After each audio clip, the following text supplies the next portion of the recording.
gostava também de fazer um enquadramento. Nós, na herdade do Freixo do Meio, trabalhamos essencialmente sobre alguns pilares, algumas hipóteses de construção de caminhos, e a primeira hipótese é, obviamente, a agroecologia. E a agroecologia pressupõe uma compreensão do sistema natural e um trabalho com os ciclos temporais do sistema natural. E há aqui uma evidência, é que o mercado, da forma como está organizado atualmente, tem obviamente uma disrupção, não é compatível. Os ciclos, a velocidade do mercado, já vamos falar isso, não é compatível em grande medida com esse atender aos ciclos do sistema natural. Há uma outra questão que é muito importante para nós, que é a ideia dos comuns. E a ideia de nós não termos uma sociedade apenas organizada por aquilo que chamamos o Estado e, por outro lado, pelo mercado, pelos operadores do mercado.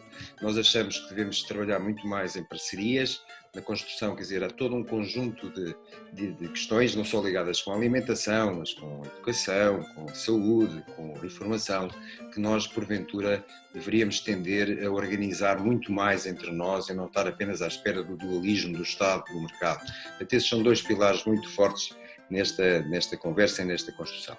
O que é o CSA, a MAP? O que é o partilhar as colheitas?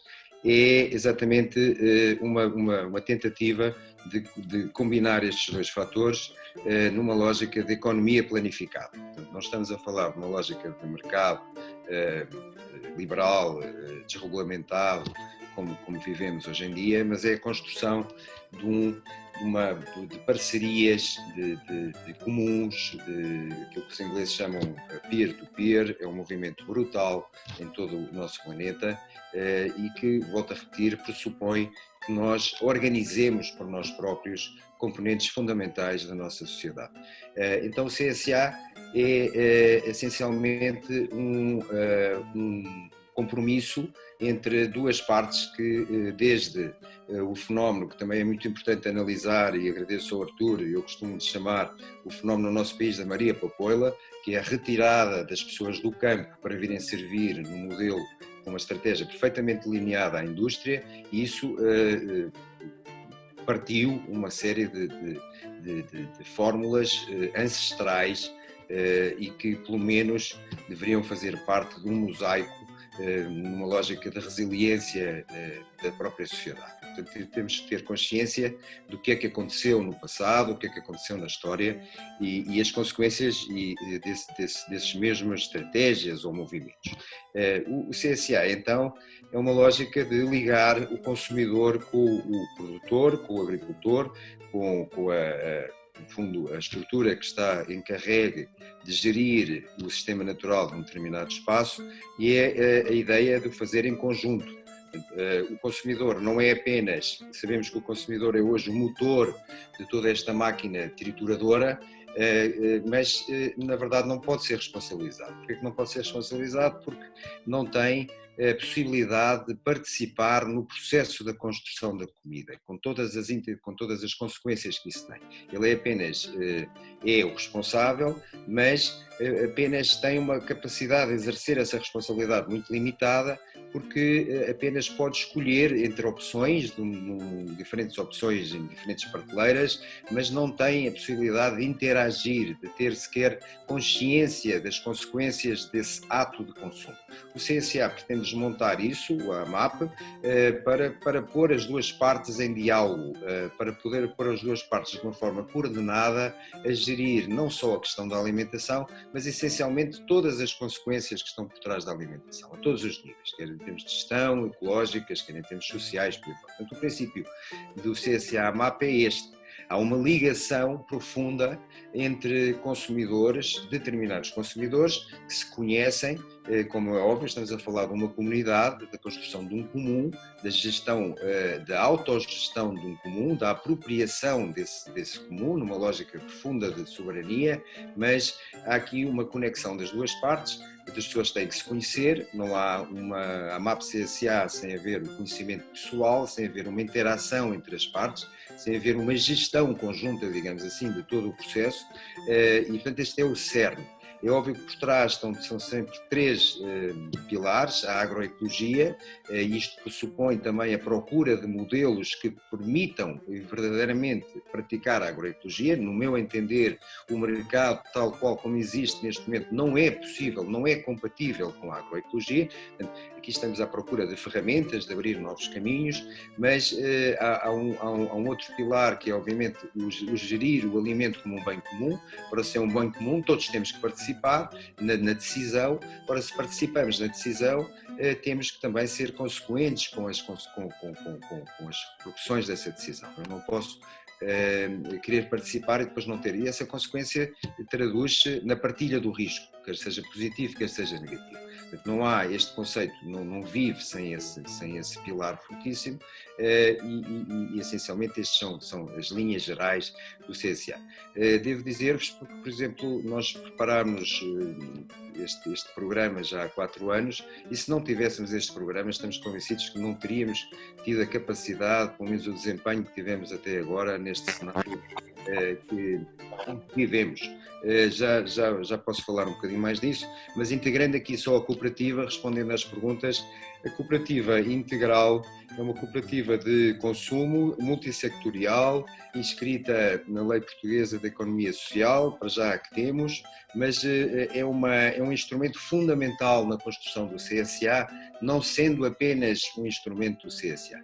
A visão da cooperativa encerra essencialmente uma visão de gestão de um espaço de sistema natural numa perspectiva de bem comum. Ora, se ele é um bem comum, ele serve a muitos usuários, digamos assim. Uma coisa é quem trabalha, tem um conjunto de interações com esse espaço, quem consome alimentos tem outro tipo de questões, quem o usa para caçar ou para fazer desporto ou para passear tem outro tipo de interações, o proprietário tem outro tipo de questões e tudo isto está muito mal arrumado, porque na verdade no modelo em que nós temos não é possível o exercício do bem comum enquanto ele é apenas gerido por um dos intervenientes, por um dos participantes.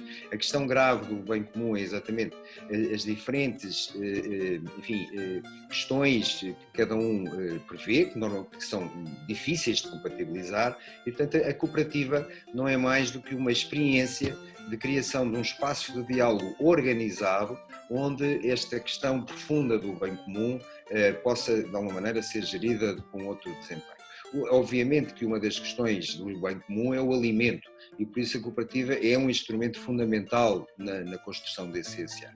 Nós estamos organizados em diferentes secções, com uma estrutura cooperativa também bastante moderna. É importante dizer que nós abandonamos de uma forma clara o modelo cooperativo. O modelo cooperativo é um modelo absolutamente extraordinário, obviamente terá que ser adaptado, tem que ser melhorado, não pode ficar arrumado como ficou em termos de legislação, de estrutura, e aqui estamos a falar evidentemente da importância das políticas públicas, mas a cooperativa é no fundo o esqueleto forte do CSA, porque os consumidores passam a ser membros da cooperativa, portanto passam a ser nós, não é uma entidade externa, não é alguém com quem a gente se encontra apenas num ponto do mercado, quando o preço e o produto é conveniente e que depois perante um repente desaparece tudo, como observamos nestes últimos tempos. É essencialmente o esqueleto da coisa, onde estão também representados, obviamente, noutra secção, os colaboradores que trabalham diretamente no sistema natural, mas onde estão também os vizinhos à volta, os proprietários, todos os outros elementos que interagem com este bem comum. Portanto, essencialmente, são estas as duas grandes linhas de experiência que estamos aqui a fazer. O Freixo, o que pretende ser, para além de uma estrutura empresarial, económica, que permita todo este tipo de experiências, mas o nosso objetivo é essencialmente criar um laboratório vivo, não só na componente ecológica, na forma como interagimos com o sistema natural, mas essencialmente também na parte social, que não deixa de ser sistema ecológico também, mas é nessas duas linhas que nós queremos essencialmente experienciar de uma forma monitorizada, partilhar, e para isso precisamos da estabilidade, obviamente, da componente económica que está por trás, que está na operação que fazemos diariamente.